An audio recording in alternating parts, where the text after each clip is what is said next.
Okay, I want to sell my MP600. It's from Japan, and some people have been worried about the fact that you need to replace this little IC chip to be able to use American cartridges.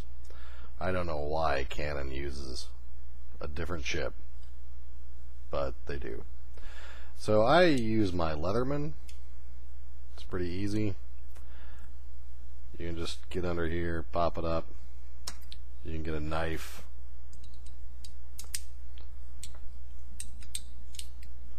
Just pop it up.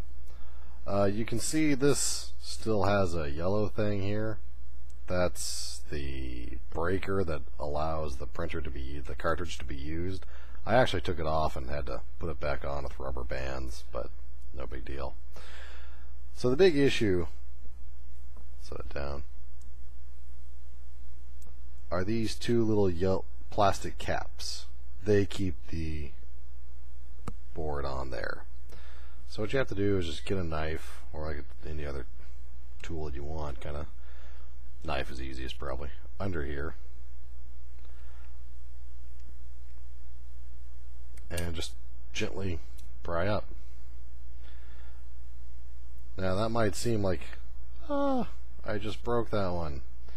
But you almost never, in fact I never have, broken this one. And that's the important one. If you look at the IC chip here, one side is a hole and one side is a horseshoe. The horseshoe you can put right back in there.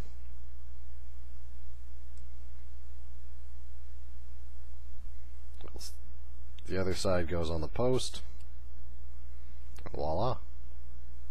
Of course, you'd actually have to go and change from one to another cartridge if I was changing Japanese cartridge to American cartridge, but once it's off, it's pretty easy to take off, of course.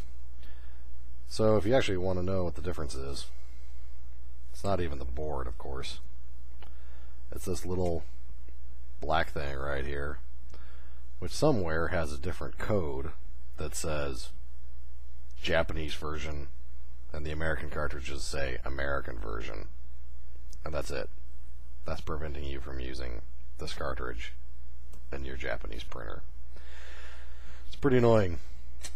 But when you actually figure it out, hey, it's really easy to change. There you go. One more time. Let's stick it back on there. So what I do is say this is my Japanese cartridge, it's finished. I get an American cartridge, pop it off, throw the American one away, take the Japanese one, put it back on there. So the only issue is that the Japanese IC thinks it's always empty, but that doesn't matter. In fact, as far as I can find out, Canon tells you these things are empty when they're about halfway empty, which is a real waste of ink. So instead, do it this way and you'll actually always be guaranteed to use up all of your ink. And that's it. You can bid with confidence. Thanks.